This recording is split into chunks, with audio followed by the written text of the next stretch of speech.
Sucesos extraños ocurren en la naturaleza rusa.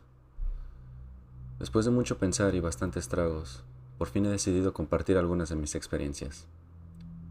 El inglés no es mi lengua madre, así que les pido me perdonen si mi gramática no es perfecta. Era el final de los 90. Trabajaba de una combinación de entre guardabosques y conservacionista de vida silvestre. En Rusia no tenemos las mismas regulaciones y protocolo estricto como algunos de ustedes pudieran imaginar. Más que nada montamos cuatrimotos y manejamos por la zona de forma esporádica. Reprendemos cazadores furtivos cuando nos llegamos a encontrar con ellos, así asegurando la seguridad de población de los venados de la zona.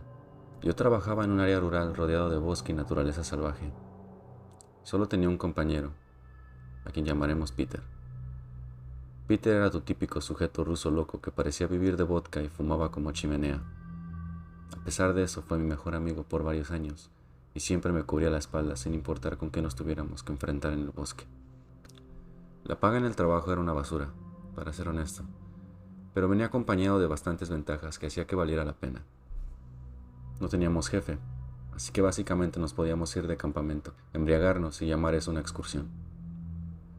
Admito que al menos un par de veces nos aprovechamos de cazadores inocentes y les quitamos su dinero haciéndoles creer que estaban cazando furtivamente.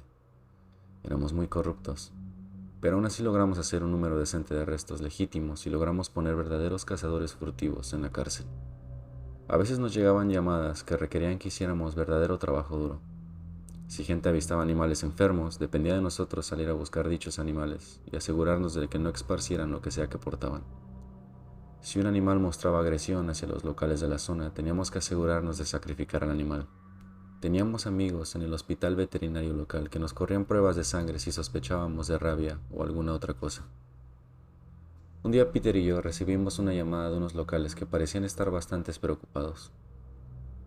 Nos dijeron que algunos chicos habían salido de casa hace algún par de días, pero ninguno de ellos había vuelto. Creían que habían sido asesinados por osos o lobos. Estupendo. Ahora debemos aventurarnos en el bosque en busca de algunos animales carnívoros potencialmente agresivos. Nos señalan hacia una dirección general y nos vamos en nuestras cuatrimotos. Manejamos por el área unas 3 horas hasta que nos topamos con un campamento abandonado. Era evidente que el campamento había sido destrozado por algo, probablemente un oso, y por la vista de ello parecía que los dos chicos habían dejado el campamento a toda prisa, ni siquiera llevándose sus rifles. De ahí en adelante anduvimos a pie, con nuestras armas en mano por si acaso. Encontramos el primer cadáver unos cuantos metros alejado del campamento. Estaba acostado boca abajo con severas heridas profundas en su espalda. Lo que nos pareció demasiado extraño fue que eran heridas muy profundas. Nunca las habíamos visto en ningún ataque de osos o lobos. Había un camino que claramente indicaba hacia dónde habían corrido los demás chicos. Encontramos a otros 2 chicos en la misma pequeña área. Ambos yacían muertos con heridas similares, y uno de ellos prácticamente había sido destripado. Peter, a causa de esta espantosa escena, parecía bastante conmocionado, y no paraba de mover la cabeza con incredulidad. De acuerdo con los locales de la zona, debían de haber 4 chicos aquí, así que aún nos faltaba encontrar uno. Peter y yo casi nos cagamos en los pantalones cuando escuchamos que algo se movía entre los arbustos y venía en nuestra dirección. Apuntamos nuestras armas hacia los arbustos y esperamos a que se mostrara para luego dispararle. Casi tiro mi rifle cuando salió de entre los arbustos. Era un ciervo rojo con los restos del 4.º chico atorados entre sus astas. Era visible que le costaba moverse bien a causa del chico que llevaba en las astas, y aún así bramó agresivamente y parecía que quería embestirnos. Peter fue el primero de los 2 en salir del shock de lo que estaba ocurriendo. Comenzó a dispararle como si no hubiera un mañana. Luego de una inspección más profunda, nos dimos cuenta de que sus astas estaban bastante desgastadas. Había puesto una fuerza excesiva detrás de cada una de sus embestidas, así rompiendo sus astas con los cuerpos de esos pobres chicos. La razón por la que el 4.º chico estaba atorado entre sus astas era porque esa maldita cosa lo embistió hasta perforar su caja torácica. No pudimos separar el cuerpo de las astas, así que tuvimos que traerlo con todo y cabeza del venado. Fue uno de los viajes más jodidos de regreso a casa, a causa de tener que regresar con tantos cadáveres atados a las partes traseras de nuestras motos. Las autoridades locales estaban bastante molestas con nosotros, ya que habíamos movido cuerpos de una potencial escena de crimen, pero nos dejaron ir con relativa facilidad, ya que el asesino estaba literalmente incrustado en una de las víctimas. Haber visto las miradas destrozadas de los padres de esos chicos me atormentan hasta el día de hoy. Esa noche estuve charlando con Peter, principalmente porque aún me sentía asustado por lo ocurrido. Esa mierda no era normal, me dijo Peter. Los venados pueden llegar a ser agresivos al defenderse de depredadores, sí, pero ese malnacido cazó a cada uno de estos chicos y los terminó brutalmente. Los venados no hacen estas cosas. Esta fue la primera vez que pude ver un poco de las tantas cosas tenebrosas que ocurren allá afuera. En los siguientes años vi cosas demasiadas perturbadoras de las cuales solo Peter y yo tenemos conocimiento. Las compartiré con ustedes y ojalá puedan entender por qué me cago de miedo cada que veo un venado. Teníamos que excursionar dentro del bosque 1 o 2 veces al mes para buscar señales de cazadores furtivos, animales enfermos o cosas por el estilo. En una de aquellas veces decidimos adentrarnos en una zona bastante aislada porque nos habían llegado rumores de que había señales de actividad furtiva en la zona. Era un viaje muy largo y por ende siempre lo posponíamos, orando porque a los cazadores los devoraran osos para ya no tener que ir hasta allá. Debíamos manejar unas 15 horas antes de que el terreno se volviera inaccesible para las cuatrimotos. Luego de eso, debíamos terminar el viaje caminando, y eso significaba que tendríamos que acampar. Me encontraba un poco ansioso cuando la noche caía. Acampar era normal para nosotros, pero esta vez estábamos bastante alejados de la civilización, más que nunca en el pasado, y el incidente ocurrido con los 4 chicos aún me atormentaba. Peter me ofreció una botella para beber, pero yo no quería estar intoxicado si llegábamos a ser atacados por algún venado demoníaco. La primera noche pasó sin ningún incidente. Aún así no logré dormir mucho. Continuamos nuestro camino hacia el supuesto lugar de alta actividad ilícita. Buscamos hacia nuestro alrededor, pero nada. De hecho, no parecía haber actividad humana en el área. Malditos rumores, murmuró Peter a la vez que sacudía la cabeza de frustración. Normalmente nos alegraría el no encontrar nada, pero esta vez nos encontrábamos exhaustos y de malas. De pronto nos sobresaltó un fuerte bramido que resonó por el bosque. ¿Qué carajos fue eso? Peter gritó mientras alzaba su rifle y lo apuntaba en la dirección de donde provenía aquel ruido. A pesar de que iba en contra de nuestros instintos, teníamos la obligación de ir a investigar. Llegamos a una parte del bosque que estaba un poco despejada de árboles, y en ese espacio pudimos observar un grupo de 5 ciervos. Parecían estar formados hombro con hombro, con sus cabezas inclinadas dando la impresión de estar pastando. Nos dimos cuenta también de que estaban haciendo movimientos bruscos y espasmódicos, como si trataran de cornear el suelo con sus astas. Peter disparó al aire con la esperanza de que se dispersaran. No se movieron un carajo. Si tienes conocimiento básico de la vida silvestre en el bosque, sabes que cualquier ruido fuerte hace correr a cualquier animal. Disparó un par de veces más hacia el aire y, a pesar de eso, no reaccionaron. En un pequeño momento de locura, decidimos acercarnos para poder ver mejor qué carajos estaban haciendo. Al acercarnos más, fuimos bienvenidos con un asqueroso hedor a podredumbre y mierda.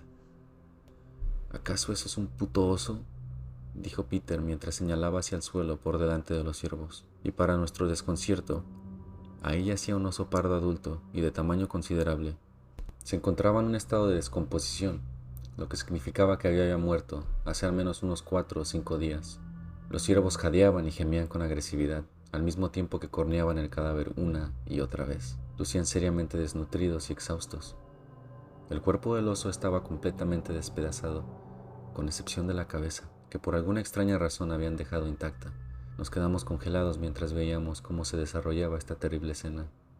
¿Cómo carajos lograron derribar un oso? ¿Es esto posible?, le pregunté a Peter. Sacudió la cabeza con incredulidad al momento de alzar su rifle y apuntarlo hacia los ciervos. Le disparó a uno de ellos. Más tarde me dijo que quería una muestra de sangre. En cuanto el ciervo cayó al piso, los demás dejaron de hacer lo que estaban haciendo y voltearon solo para vernos. Estaban cubiertos de sangre y cachos de carne podrida. No nos embistieron ni mostraron señales de comportamiento agresivo. Se limitaron a mirarnos fijamente, sin inmutarse y sin pestañear.